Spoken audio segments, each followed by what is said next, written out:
ಮಾತನಾಡ್ತಾ ಇದ್ವಿ ಡ್ರಗ್ಸ್ ವಿಚಾರಕ್ಕೆ ಸಂಬಂಧಪಟ್ಟಂತೆ ಸರ್. ಇಲ್ಲಿ ಡ್ರಗ್ಸ್ ಅಂತ ಹೇಳಿದ್ರೆ ಇನ್ನೊಂದು ವಿಚಾರಪ್ಪ ಅಂತ ಹೇಳಿದ್ರೆ ವೈಯಕ್ತಿಕ ಬಿಡಿ, ಬಟ್ ಸಮಾಜದ ಸ್ವಾಸ್ಥ್ಯವನ್ನು ಕೂಡ ಕೆಡಿಸುತ್ತೆ ಅಂತ ಹೇಳಿ, ಸಮಾಜದಲ್ಲಿರುವಂಥ ಶಾಂತಿಯನ್ನು ಕೆಡಿಸುತ್ತೆ.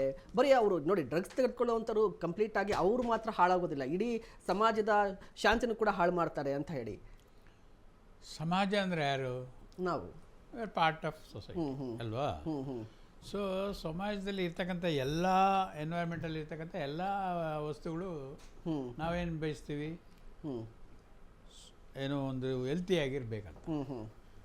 ಗಿಡ ಆಗಲಿ, ಮರ ಆಗಲಿ, ಪ್ರಾಣಿಗಳಾಗಲಿ, ನಾವು ಕೂಡ ಪ್ರಾಣಿ ವರ್ಗಕ್ಕೆ ಸೇರೋದು. ಆದರೆ ರೀಸನಿಂಗ್ ಕೆಪಾಸಿಟಿ ಇದೆ ಅಂತ. ಸೊ ಈ ಸಮಾಜದಲ್ಲಿ ಆ ಎನ್ವೈರ್ಮೆಂಟು ಕೆಡಬೇಕಾದ್ರೆ ಕಾರಣಗಳು ನಾನಾ ಕಾರಣಗಳಿದ್ದಾವೆ. ಹೌದು. ಅದರಲ್ಲಿ ಇವತ್ತಿನ ಆಧುನಿಕ ಯುಗದಲ್ಲಿ ನಾವು ನೋಡಿದ್ರೆ, ಇವತ್ತಿನ ಪ್ರೆಸೆಂಟ್ ಏನು ಒಂದು ಕಾಂಟೆಂಪ್ರರಿ ಪೀರಿಯಡಲ್ಲಿ ನೋಡಿದ್ರೆ ಮಾಹಿತಿ ತಂತ್ರಜ್ಞಾನ, ನೀವು ಒಂದು ಪ್ರೆಸ್ ಆಫ್ ದಿ ಬಟನ್ನಲ್ಲಿ ಎಲ್ಲ ಇನ್ಫಾರ್ಮೇಷನ್ ತಗೋಬೋದು. ಸ್ವಲ್ಪ ಬುದ್ಧಿ ಬಂದ ಮಕ್ಕಳು ನಮಗೆ ಪಾಠ ಹೇಳ್ತಾರೆ. They teach how to use this mobile ಅಂತ, ಹೌದಾ? 11, 12 ಆದರೆ ಕಾಯ್ತಾ ಇರ್ತಾರೆ. See I am at the threshold of teen ಅಂತಾರೆ. ಈ ಸಣ್ಣ ಮಕ್ಕಳು ಹೇಳೋ ಭಾಷೆ ಇದು. ನನಗೆ ಏನಪ್ಪ, ನಮಗೆ ಟೀನ್ ಅಂದರೆ ಗೊತ್ತಿರಲಿಲ್ಲ, ಇದಂದರೆ ಗೊತ್ತಿರಲಿಲ್ಲ. ದೆನ್ ವಾಟ್ ನೆಕ್ಸ್ಟ್ ಅಂತ ನೀವು ಯೋಚನೆ ಮಾಡಿದ್ರೆ, ಅದಕ್ಕೆ ಹೇಳೋದು, ಯಾರು ಪೋಷಕರು ಇರ್ತಾರೆ, ಶಿಕ್ಷಕರು ಇರ್ತಾರೆ, ಅವ್ರ ಜವಾಬ್ದಾರಿ ಭಾಳ ಗುರುತರವಾಗಿದೆ. ಇವತ್ತು ಶಿಕ್ಷಕರ ಕ್ವಾಲಿಟಿ ನಾವು ನೋಡ್ತಾ ಇದ್ದೀವಿ ಸಮಾಜದಲ್ಲಿ ಯಾವ ಥರ ಇದೆ. ಎಲ್ಲ ವ್ಯಾಪಾರೀಕರಣ ಆಗ್ಬಿಟ್ಟಿದೆ. ಅವರೇ ಕೆಡಿಸುವಂಥ ಕಾಲ ನಾವು ನೋಡಿಲ್ವೇನಾ?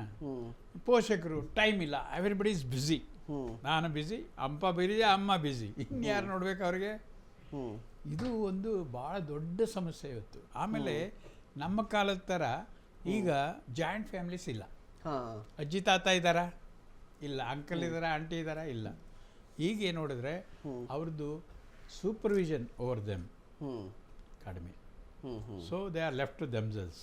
ಅಬ್ಬಾ, ನನಗೇನು ತಲೆ ತಿಂತಾ ಇಲ್ವಲ್ಲ, ಇವನು ಸಾಕಪ್ಪ, ಈ ರೀತಿ ಒಂದು ಮನೋಭಾವಕ್ಕೆ ಬಂದುಬಿಟ್ಟಿರ್ತಾರೆ ಎಷ್ಟೋ parents. Because they are very busy for what? Earning, making money. ಯಾಕೆ ಅಂದರೆ ಈ ನೀಡ್ಸು ಒಂದು ಕಡೆ ಆದರೆ ವಾಂಟ್ಸ್ ಅದ್ರ ಪ್ರಮಾಣ ಎಷ್ಟಾಗಿದೆ ಅಂದರೆ, ಏನೇ ತೊಗೊಂಡು ಬಂದರೂ ಸಾಕಾಗಲ್ಲ.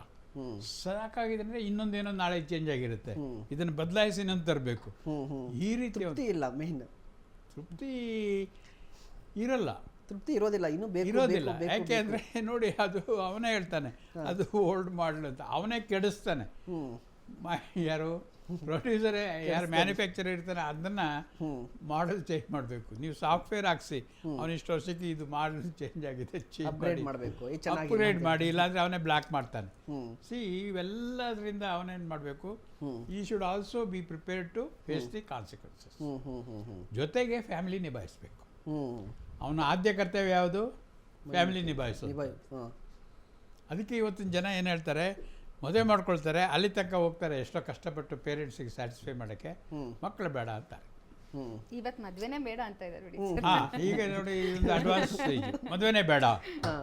ಅಫ್ಕೋರ್ಸ್ ಲಿವಿಂಗ್ ಟುಗೆದರ್ ಲೀಗಲಿ ಇದೆಯಲ್ಲ, ಮದುವೆನೇ ಬೇಡ ಅಂತಂದ್ರೆ ಏನು ಮಾಡೋದು? ಸಿ ವಾಟ್ ನೆಕ್ಸ್ಟ್ ಅನ್ನೋದನ್ನ ನಾವು ನೋಡ್ತಾ ಹೋದರೆ ಭಯಂಕರವಾದ ಸಿಚುಯೇಷನ್ ಇದೆ. ಆದರೆ ಸರ್ಕಾರಗಳ ಮೇಲೆ ಭಾಳ ಜವಾಬ್ದಾರಿ ಇದೆ. ಈ ಥರ ನಾಲಾಯಕ್ ಸರ್ಕಾರಗಳು ಬಂದರೆ ಏನೂ ಆಗಲ್ಲ. ನೋಡಿ, ಎಲ್ಲ ಕಳ್ಳರು, ಕಾಕರು, ಇನ್ನೊಂದು ಮತ್ತೊಂದು ನಾವು ನೋಡ್ತಾ ಇದ್ದೀವಿ. ಅವರ ಜವಾಬ್ದಾರಿಯಲ್ಲಿ ಇರ್ತಕ್ಕಂಥ ಹಣನೇ ಕೋಟಿಗಟ್ಟಲೆ ಲೂಟಿ ಮಾಡ್ತಾರೆ. ಅವರ ಜವಾಬ್ದಾರಿಯಲ್ಲಿ ಇರ್ತಕ್ಕಂಥ ಒಂದು ಏನೋ ಒಂದು ಸಾರ್ವಜನಿಕರಿಗೆ ಇರ್ತಕ್ಕಂಥ ಒಂದು ಹೌಸಿಂಗ್ ಸೊಸೈಟಿ ಮಾದರಿಯಲ್ಲಿ ಇರ್ತಕ್ಕಂಥ ಸರ್ಕಾರಿ ವ್ಯಾಪ್ತಿಯಲ್ಲಿ ಬರ್ತಕ್ಕಂಥ ಒಂದು ವ್ಯವಸ್ಥೆನೇ ಅವರು ಕಬ್ಜಾ ಮಾಡ್ತಾರೆ. ಟೇಕಿಂಗ್ ಓವರ್ ಅದು ಫಾರ್ ಪರ್ಸನಲ್ ಯೂಸು. ಆ ಟೈಪ್ ಆದರೆ ಆ ಮಾರಲ್ಸ್ ಬೆಲೆ ಇಲ್ಲ. ಹೌದು ಮೇಡಮ್, ಇಲ್ಲಿ ಸರ್ ಹೇಳ್ತಾ ಇದ್ರು ಫ್ಯಾಮಿಲಿ ಮತ್ತು ಎಜುಕೇಷನ್ ಕೂಡ ಕಾರಣ ಆಗುತ್ತೆ ಅಂತ ಹೇಳಿ. ಈ ಫ್ಯಾಮಿಲಿ ಬಗ್ಗೆ ಮಾತನಾಡೋದಾದ್ರೆ ಅದು ತುಂಬ ಇಂಪಾರ್ಟೆಂಟ್ ಆಗುತ್ತೆ ಅಂತ. ಹೌದು. ಇಲ್ಲಿ ಎರಡು ರೀತಿಯಾಗಿ ಇಲ್ಲೂ ಏನಾಗುತ್ತೆ ಅಂತಂದ್ರೆ, ಅವಾಗಲೇ ನೀವು ಇನ್ನೂ ಒಂದು ಕೇಳಿ, ಸಮಾಜದ ಸ್ವಾಸ್ಥ್ಯ ಅಂತ ಕೇಳ್ತಿದ್ರಲ್ಲ, ಫಸ್ಟು ಎಫೆಕ್ಟ್ ಆಗೋದು ಯಾರಾದರೂ ಅಡಿಕ್ಟ್ ಇದ್ದಾಗ ಫ್ಯಾಮಿಲಿ. ಅವರು ನರಳೋದು ಇರುತ್ತಲ್ಲ, ಅಂದರೆ ಇದೆಲ್ಲ ಹೇಗೆ ಅಂದರೆ ಇದಕ್ಕೆ ಏನು ನೆಕ್ಸ್ಟ್, ಏನು ಸೊಲ್ಯೂಷನ್ನು, ನನ್ನ ಮಗ ಅಥವಾ ಮಗಳು ಈ ಥರ ಆಗಿದ್ದಾರೆ ಅಂದರೆ ಏನು ಮಾಡಬೇಕು? ಬಿಹೇವಿಯರ್ ಪ್ಯಾಟರ್ನ್ ಅಲ್ಲೇ ಚೇಂಜ್ ಆಗುತ್ತೆ. ಅವಾಗ್ಲೇ ಅವ್ರು change notice ಆಗುತ್ತೆ. ಮಾಡ್ಬೇಕು. ತುಂಬಾ ರಗಡ ಆಗ್ತಾನೆ, ಮನೇಲಿ ಮಾತು ಕೇಳೋದಿಲ್ಲ. ಮಾತು ಕೇಳೋದಿಲ್ಲ, ಅವ್ರ ಅಥವಾ ಜೊತೆ ಊಟ ಸರಿಯಾಗಿ ಮಾಡೋದಿಲ್ಲ. 24 ಗಂಟೆ ಬದುಕಬೇಕು ಅಂತಂದಾಗ ಕುಟುಂಬಕ್ಕಾಗುವಂತಹ ಒಂದು ನೋವು, ಸಾಮಾಜಿಕ ಅಂದ್ರೆ ಯಾವ ಫಂಕ್ಷನ್ಗೆ ಹೋದ್ರು ಓ ಇವ್ರು ಬಂದ್ರಪ್ಪ ಅನ್ನುವಂತಹ ಒಂದು ಆ ಇದು ಅವಮಾನ ಬೇರೆ ಇರುತ್ತೆ. ಅವಮಾನ ಇರುತ್ತೆ. They are outcasted. So first ನರಳೋದು ಕುಟುಂಬಗಳು. ಫ್ಯಾಮಿಲಿ. ಆ್ಯಂಡ್ ಇಲ್ಲಿ ಒಂದು ಮಗು, ನಾನು ಇದನ್ನ ಸೈಕಾಲಜಿಸ್ಟ್ ಆಗಿ ಗಮನಿಸ್ತಿರೋದು, ಎಷ್ಟೋ ಮಕ್ಕಳಿಗೆ ಕೇರ್ ಸಿಕ್ಕಿರೋದಿಲ್ಲ ಅಥವಾ ಪ್ರೀತಿ ಸಿಕ್ಕಿರೋದಿಲ್ಲ, ಅನಾಥರಾಗಿರ್ತಾರೆ. ನನ್ನ ಸ್ವಂತ ಅನುಭವದಲ್ಲಿ ನೋಡ್ತಾ ಇರೋದು. ಆದರೂ ಅವ್ರ ಮುಂದೆ ಇಂಥ ಡ್ರಗ್ಸ್ದು ಆ ಥರದ್ದೆಲ್ಲ ಇಟ್ರೂ ಕೆಲವು ಮಕ್ಕಳು ಆಯ್ಕೆ ಮಾಡ್ಕೊಳ್ಳಲ್ಲ. ಆ ಪ್ರಜ್ಞೆ ಹೇಗಿದೆ, ಅರಿವು ಹೇಗಿದೆ, ಇಟ್ಸ್ ಅ ಕ್ವೆಶ್ಚನ್ ಮಾರ್ಕ್. ನಾನು ಇವೆಲ್ಲದರ ಮೀರಿ ಇಂಡಿವಿಜುವಲ್ ಆಗಿಯೂ ಒಂದು ಇರುತ್ತೆ, ಒಂದು ಆಯ್ಕೆ ಇರುತ್ತೆ. ಅದು ಹೇಗೆ ವರ್ಕ್ ಆಗುತ್ತೆ ಅನ್ನೋದು ಗೊತ್ತಿಲ್ಲ. ಈಗ ಒಂದು 6 ತಿಂಗಳು ಮಗುಗೂ ಕೂಡ ಕೆಲವುದಕ್ಕೆ ಪ್ರತಿಕ್ರಿಯೆ ಮಾಡುತ್ತೆ.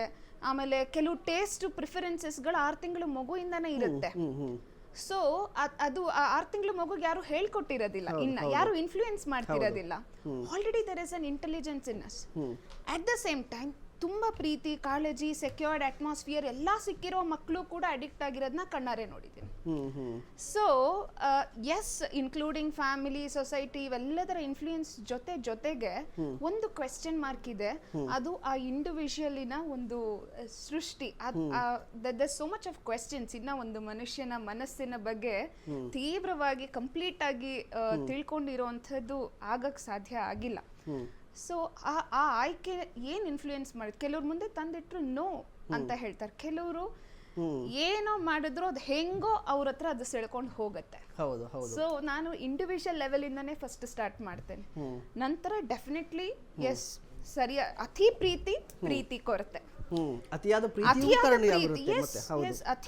ಪ್ರೀತಿ, ಅತಿಯಾದ ಕಾಳಜಿ ಅಂದ್ರೆ ನಾನೇ ಜಗತ್ತು ಅನ್ನೋದು ಬಂದ್ಬಿಡುತ್ತೆ. I am the centre of the world.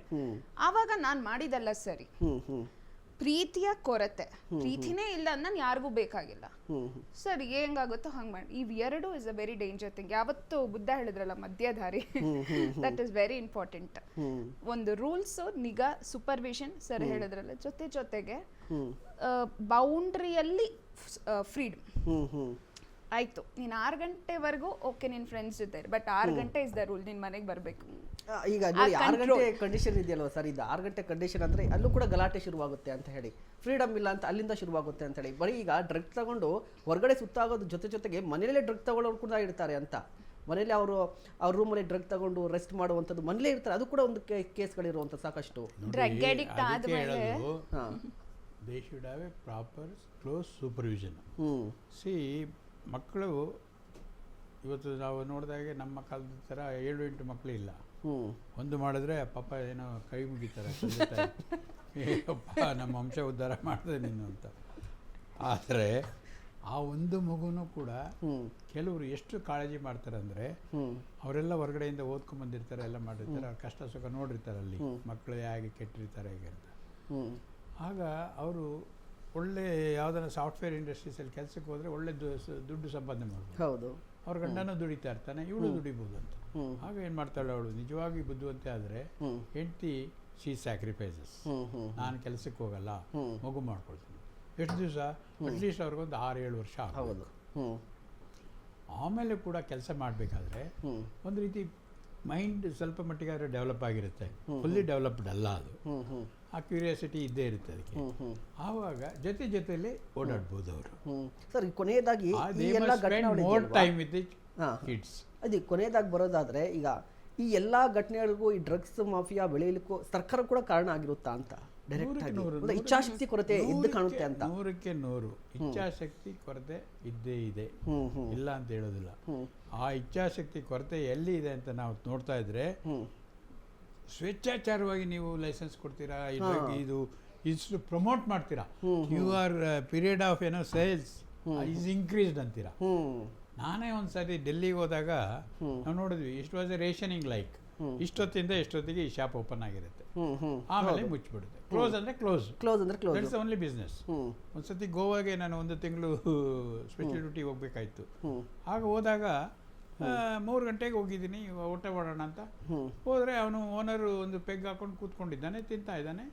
ಆದರೆ ಅವನಿಗೆ ಹೇಳಿದೆ, no my time is this is my time, I am having a lunch. ಕೊಡಲೇ ಇಲ್ಲ ಅವನು. ಈ ಥರ ಒಂದು ಇರಬೇಕಾಗುತ್ತೆ ಪ್ರವೃತ್ತಿ ಬೇಕು. ಆಗ ಏನು ತೊಂದರೆ ಆಗುತ್ತೆ? ರಿಸ್ಟ್ರಿಕ್ಷನ್ ಅವೈಲಬಿಲಿಟಿ ಇದ್ರೆ ಅಂತಾನೆ ನೀವು ಯಥೇಚ್ಛವಾಗಿ ಯೂಸ್ ಮಾಡೋದು. ರಿಸ್ಟ್ರಿಕ್ಷನ್ ಇದೆ, ಇಷ್ಟೊತ್ತಿಂದ ಎಷ್ಟೊತ್ತಿಗೆ ಯೂಸ್ ಮಾಡಬೇಕು ಅಥವಾ ಸೇಲ್ ಮಾಡಬೇಕು ಹಾಗೆ ಅಂತ. ಕ್ವಾಂಟಿಟಿ ನೀವು ನೋಡಿ, ಯಾರು ಸೇಲ್ ಮಾಡ್ತಾರೆ ಅವ್ನು ಪ್ರಮೋಷನ್ ಮಾಡ್ತಾರೆ. ಜಾಸ್ತಿ ಸೇಲ್ ಮಾಡಿದವನಿಗೆ ಪ್ರಮೋಷನ್ ಮಾಡ್ತಾರೆ ಸರ್ಕಾರ. What does it mean? So ಇದನ್ನ ಯಾವ ವಿಷಯದಲ್ಲಿ ನೀವು ಜಾಸ್ತಿ ಕಾಳಜಿ ವಹಿಸಬೇಕು? Food, proper food. ಯಾಕೆಂದರೆ food is very essential, healthy food. Okay okay, thank you sir. ಯಾಕೆಂದರೆ ಸಾಕಷ್ಟು ಮಾತನಾಡಿರುವಂಥದ್ದು ಇಲ್ಲಿವರೆಗೂ ಕೂಡ. ನಿಮಗೆ ಡ್ರಗ್ಸ್ ವಿಚಾರ ಅಂತ ಹೇಳಿದ್ರೆ ಸಾಕಷ್ಟು ವಿಚಾರಗಳು ಪ್ರಸ್ತಾಪ ಮಾಡಬೇಕಾಗುತ್ತೆ. ಅದು ತುಂಬ ದೊಡ್ಡಿದೆ, ವ್ಯಾಪ್ತಿ ದೊಡ್ಡದಾಗಿರುವಂಥದ್ದು ಡ್ರಗ್ಸ್ ವಿಚಾರಕ್ಕೆ. ಸಮುದ್ರ ಇದೆ, ಇಲ್ಲಿ ತುಂಬ ವಿಚಾರಗಳು ಕೂಡ ಮಾತನಾಡಬೇಕಾಗುತ್ತೆ. Thank you so much sir ಮಾತನಾಡೋಕ್ಕೆ. Thank you very much. Yes ವೀಕ್ಷಕರೇ, ಇದಾಗಿತ್ತು ಇವರಿಗಿನ ವಿಶೇಷ. ನೋಡ್ತಾ ಇರಿ ಅಶ್ವವೇಗ ನ್ಯೂಸ್, ಇದು ಸತ್ಯಾನ್ವೇಷಣೆಯ ಹೋಟದಲ್ಲಿ.